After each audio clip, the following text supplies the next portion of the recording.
Across Grant County, educators are helping students as they finish their Indiana state testing. Elementary school students across the state of Indiana are completing the iLearn and iRead testing the month of April and May.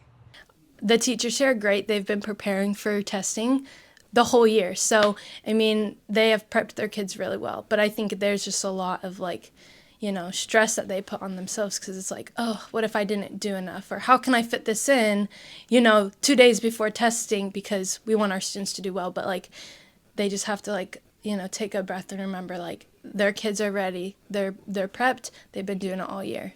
As teachers and administration, we really try to reassure students that's just really what you know. Just do your best. It's not, we just try not to make it seem like it's the all in, or, because sometimes kids put that pressure on themselves. iLearn is, it's been a little more difficult for the kids. It's a lot of pressure, it's a lot of perfectionism, we want to do really well. And even though they don't have those scores back, the test is draining, it's difficult for the kids.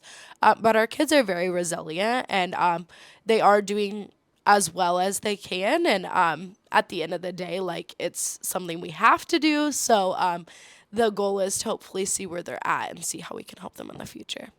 Grant County teachers also discussed incentives in place for students as encouragement during testing.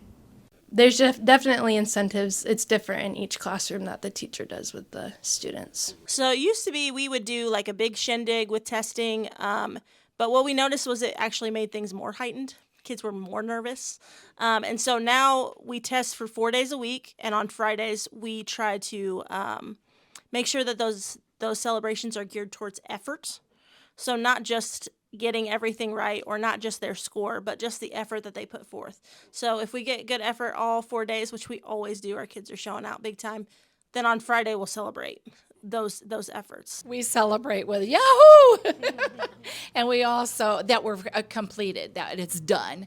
And then I also reward my students with 2 different things that I have a reward system here in the classroom with Blessing Bucks.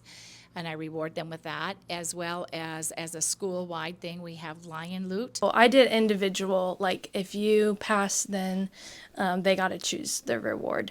But then also it's not every student in second grade passes that. And so, I was just if you just try your best, what reward do you want? But, there was obviously, if you do pass, you're going to get a bigger reward than the ones that did. But the students that didn't pass, they didn't know, they got a bigger reward. It was everyone got a reward for trying their best. With Amplify Media, I'm Kenzie Ogden.